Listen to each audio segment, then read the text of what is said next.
Guys, Diwali की रात सबसे बड़ी अमावस्या होती है और माना जाता है कि इस दिन भूत और प्रेत की शक्ति अपनी सीमा छूती है। हमारी आज की स्टोरी एक डिस्टर्बिंग दिवाली किस्से के बारे में है, जिस स्टोरी की दिवाली में उजाला नहीं है बल्कि अंधकार है। लेकिन वो जानने से पहले हेलो हॉरर स्टोरीज।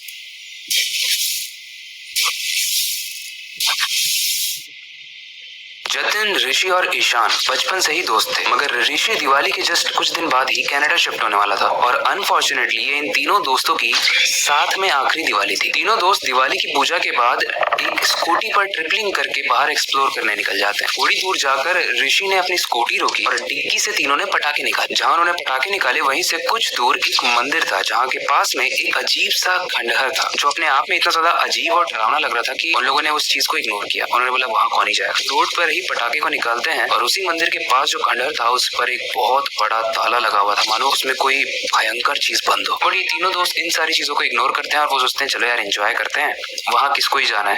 तो वो रोड पर ही अपने पटाखे को निकालते हैं और जलाने लगते हैं। बहुत इंजॉय कर रहे होते हैं, बहुत आवाजें आ रही होती हैं। लेकिन कुछ समय के बाद जब ऋषि एक रॉकेट जलाता है तो वो रॉकेट उड़कर उस खंडहर में चला जाता है, जिसके बाद बहुत तेज धमाका होता है। लेकिन वो तीनों इस धमाके को इग्नोर करते हैं और अपनी एंजॉयमेंट में लगे होते हैं। एक के बाद एक करके कभी ऋषि कभी जतिन पटाखे को जलाए जा रहे थे, लेकिन कुछ समय के बाद इतनी तेज हवा चलती है जो उनके पास जल रही कैंडल को बुझा देती है। धीरे धीरे करके वो हवा इतनी तेज होने लगती है मानो कोई आंधी आ गई। कुछ ही समय के बाद वहाँ पर एकदम शांति हो जाती है, मतलब पिन ड्रॉप साइलेंस। ऋषि और जतिन एक दूसरे को देखते हैं, बोलते हैं कि चल क्या रहा है। तभी उन्हें रियलाइज होता है कि ईशान तो यहाँ पे है ही नहीं। वो लोग जोर जोर से ईशान ईशान करके चिल्ला रहे होते, लेकिन ईशान की कहीं से भी कोई भी आवाज नहीं आती। तभी उन्हें धीरे से ईशान के दर्द से कहरने की आवाज आती है और ये आवाज कहीं और से नहीं बल्कि उसी खंडहर से आ रही थी जो मंदिर के पास था। वो दोनों भागकर उस खंडहर के पास गए और वो देखते हैं कि ईशान पत्थरों पर लेटा हुआ है और उसके पेट पर बड़े नाखूनों के निशान है और वहीं से बहुत खून भी निकल रहा है। ऋषि और जतिन को कुछ समझ में नहीं आ रहा था। वो ईशान को बोल रहे थे भाई क्या हुआ है, तू ठीक तो है। ईशान कुछ कह नहीं पा रहा था और धीरे धीरे करके ईशान की आंखें बंद हो रही थी। वो बस दर्द से कह रहा था। लेकिन ईशान ने अपनी आंखों को बंद करने से पहले मंदिर की छत की तरफ इशारा किया और जैसे ही जतिन और ऋषि ने छत की तरफ देखा उनकी रूह कांप गई, क्योंकि छत पर एक दानव जैसा दिखने वाला जीव बैठा हुआ था। उसका पूरा शरीर जली हुई चमड़ी से बना हुआ था और उसकी आंखें पूरी सफेद थी, उसमें कोई भी काली पुतली नहीं थी। जैसे उन दोनों ने मंदिर के ऊपर दानव को बैठा हुआ देखा, वो दोनों ही ईशान को उठाकर भागने लगे, बहुत तेज भागने लगे। लेकिन वो अकेले नहीं भाग रहे थे, उनके पीछे वो दानव भी भाग रहा था। लेकिन ईशान को उठाकर भागना उन दोनों के लिए थोड़ा मुश्किल होता जा रहा था और ईशान भी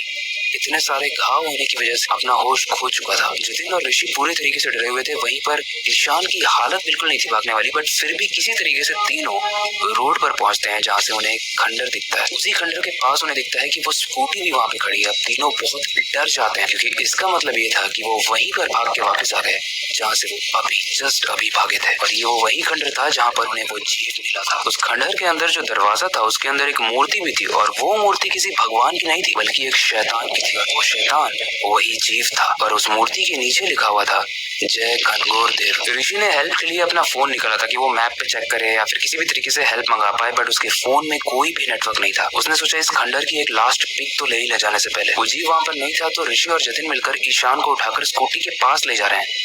तभी उन्हें अपने पीछे से बहुत तेज आवाज आती है और गाइस उस रात के बाद माना जाता है कि वो तीनों कहाँ गए कुछ नहीं पता। इन्वेस्टिगेशन के वक्त उस जगह से पुलिस को बस एक फोन मिला, वो ऋषि का फोन था और उसके अंदर जो पिक थी वो उस मंदिर की थी। उस इलाके के लोकल्स ने बताया कि 2000 साल पहले धरती पर घनघोर नाम का एक दानव प्रकट हुआ था जो इंसानों को खाकर अपनी शक्तियां बढ़ाता था। सब उससे डरते थे, इसीलिए उसे खुश करने के लिए उसका मंदिर बनाया गया था। कहा जाता है कि बहुत सारे ऋषियों ने मिलकर पावरफुल मंत्र के बेसिस पर उस शैतान को उस मंदिर के अंदर बंद किया था जिसपे ताला लगाया था।